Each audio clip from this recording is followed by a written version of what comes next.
بسم اللہ الرحمن الرحیم۔ شروع اللہ کے نام سے جو بڑا مہربان نہایت رحم والا ہے۔ ناظرین السلام علیکم۔ آج ہم پڑھیں گے ایک بادشاہ اور چور کا واقعہ۔ عربی حکایت ہے کہ ایک بادشاہ اپنی جوان بیٹی کی شادی کو لے کر بہت فکر مند رہتا تھا۔ وہ برسوں سے نیک اور عبادت گزار داماد کی تلاش میں تھا۔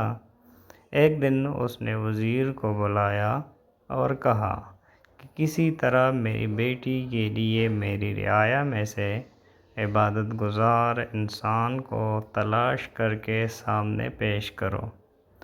وزیر نے اپنی فوج کو شہر کی جامع مسجد کے گرد تعینات کر دیا اور کہا، چھپ کر دیکھتے رہو، جو شخص آدھی رات مسجد میں داخل ہوگا اسے نکلنے مت دینا جب تک میں نہ آ جاؤں۔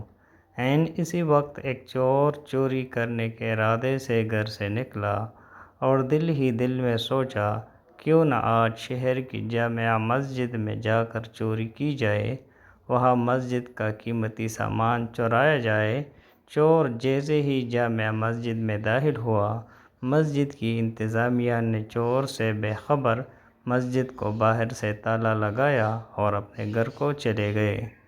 فوجی دستوں نے وزیر کو اطلاع دی کہ لگتا ہے کوئی عبادت گزار آیا ہے، مگر مسجد کو تالا لگ چکا ہے۔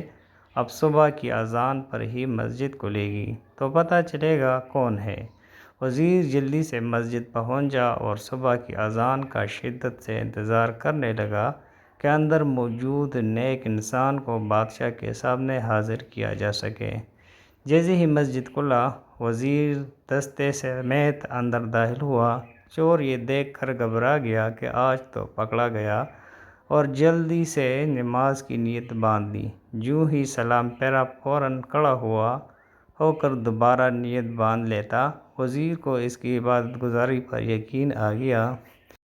جوں ہی سلام پھیرا، فوجی دستے نے اس چور کو پکڑا اور بادشاہ کے سامنے پیش کیا۔ وزیر نے کہا، بادشاہ سلامت، یہ ہے آپ کا مطلوبہ شخص، اسے مسجد سے گرفتار کیا ہے۔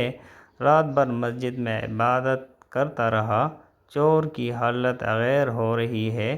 بادشاہ چور سے مخاطب ہو کر کہنے لگا، کیا خیال ہے اگر میں اپنی بیٹی کی شادی تمہارے ساتھ کر کے تمہیں اپنی سلطنت کا ولی عہد مقرر کر دوں؟ کیا تمہیں منظور ہے؟ چور ہکا بکا ہو کر دیکھنے لگا۔ ڈرتے ڈرتے پوچھا، عالی جاں، یہ کرم نوازی کس خاطر؟ بادشاہ نے کہا، تم عبادت گزار ہو، رات بھر مسجد میں رہے، صبح اذان ہونے پر باہر آئے۔ چور دل ہی دل میں سوچنے لگا، اے اللہ، میں چوری کی نیت سے ہی صحیح مگر تیرے گھر گیا، دکھلاوے کی نیت سے ہی صحیح نماز ادا کی اور بدلے میں تو نے دنیا میرے قدموں میں ڈال دی۔ اگر میں سچ مچ عبادت گزار ہوتا اور راتوں کو تہجد پڑھا کرتا تو پھر میرا انعام کیا ہوتا؟ وہی کڑے کڑے نادم ہو کر تائب ہوا۔ خوش نصیب ہے وہ لوگ جن کا دل عبادت میں لگتا ہے، حال دل اپنے مالک کے سامنے گڑ گڑا کر ذکر کرتے ہیں، آرام دہ بستروں کو چھوڑ کر مصلی پر کھڑے ہوتے ہیں۔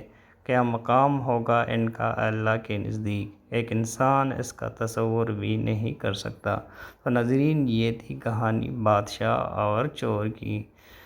ملتے ہیں اگلے ویڈیو میں، تب تک کے لیے اللہ نگہبان۔